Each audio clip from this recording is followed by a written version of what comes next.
Mobile phone की screen और इस पर चंद क्लिक्स बच्चा एक ऐसी दुनिया में दाखिल हो जाता है जहां उसे ये भी मालूम नहीं होता कि सामने मौजूद शख्स कौन है। दिखाई जाने वाली चीज़ हकीकत है या फ़रेब, और जो मवाद उसे मुसलसल दिखाया जा रहा है वो तफरीह है या उसकी सोच और शख्सियत को मुतासिर करने वाला एक एल्गोरिदम। न्यूजीलैंड ने इसी खतरे को संजीदगी से लेते हुए 16 साल से कम उम्र बच्चों के लिए सोशल मीडिया पर पाबंदियों का कानून लाने का ऐलान कर दिया है। वज़ीर आज़म क्रिस्टोफर लिक्सन का कहना है कि नई नस्ल को पहुंचने वाला नुकसान मजीद कबूल नहीं किया जा सकता।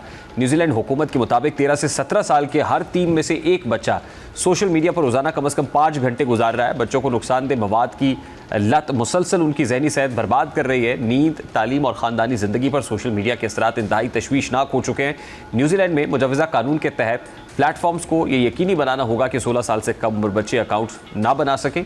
उम्र की तस्दीक के लिए डिजिटल शनाख्त और दीगर टेक्नोलॉजी इस्तेमाल की जाएगी। खिलाफ वर्जी करने वाली कंपनीज पर आलमी आमदनी के 10% तक जुर्माने की तजवीज़ की गई है। फैसला अगरचे अभी कानून नहीं बना, सियासी मुखालफत भी मौजूद है और नवंबर के इंतखाबात से पहले इसकी मंजूरी मुश्किल दिखाई दे रही है। लेकिन न्यूजीलैंड अकेला नहीं है। ऑस्ट्रेलिया दुनिया का पहला मुल्क बन चुका है जहां 16 साल से कम उम्र अफराद के सोशल मीडिया इस्तेमाल पर पाबंदी लगाई जा चुकी है। ऑस्ट्रेलिया में 10 दिसंबर 2025 से Facebook, Instagram, TikTok, YouTube, Snapchat, x, Reddit और दीगर मखसूस प्लेटफॉर्म्स को अंडर 16 सारिफीन के अकाउंट्स रोकने के लिए माकूल इकदाम करना लाजिम है। इंडोनेशिया ने भी 16 साल से कम उम्र बच्चों के लिए high risk social media platforms पर अकाउंट्स की पाबंदी शुरू कर दी है। इस फहरिस्त में YouTube, TikTok, Facebook, Instagram, x और दीगर प्लेटफॉर्म्स शामिल हैं। इसके अलावा फ्रांस, स्पेन, बरतानिया, डेनमार्क, यूनान, इस तरह से स्लोवेनिया, मलेशिया और दीगर ममालिक में मुख्तलिफ नौइयत की उम्र की पाबंदियाँ या कवानीन पर काम हो रहा है।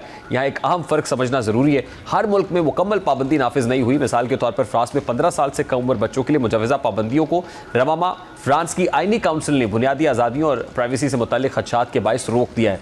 अब आते हैं पाकिस्तान की तरफ।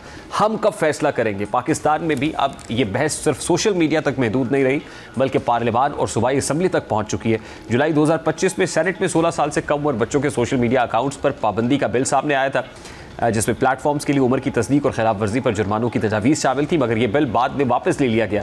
जुलाई 2026 में पंजाब असम्बली में एक करारदाद जमा कराई गई जिसमें वफाकी हुकूमत से मुतालबा किया गया कि 16 साल से कम उम्र बच्चों के सोशल मीडिया अकाउंट्स पर पाबंदी और उम्र की लाजमी तस्दीक का निज़ाम मुतारिफ कराया जाए। करारदाद में साइबर बुलिंग, ऑनलाइन जिनसी इस्तेहसाल और डिजिटल लत जैसे ख़तरात की निशानदेही की गई। फैसला सिर्फ पाबंदी का नहीं होना चाहिए, क्योंकि अगर बच्चे को सोशल मीडिया से रोक दिया जाए मगर उसके हाथ में मौजूद मोबाइल, जारी शनाख्त, VPN, मुतबादिल ऐप्स और गैर महफूज ऑनलाइन प्लेटफॉर्म्स खुले छोड़ दिए जाएँ तो क्या मसला वाकई हल हो जाएगा?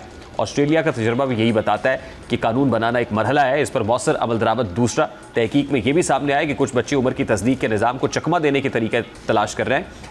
इसलिए को अगर कदम उठाना है तो सिर्फ पाबंदी नहीं बल्कि उम्र की तस्दीक, वालिदैन की रहनुमाई, स्कूलों में डिजिटल तालीम, बच्चों के तहफ़्फ़ुज़ के मौसर निज़ाम और सोशल मीडिया कंपनीज़ की जवाबदही सबको एक पॉलिसी का हिस्सा बनाना होगा।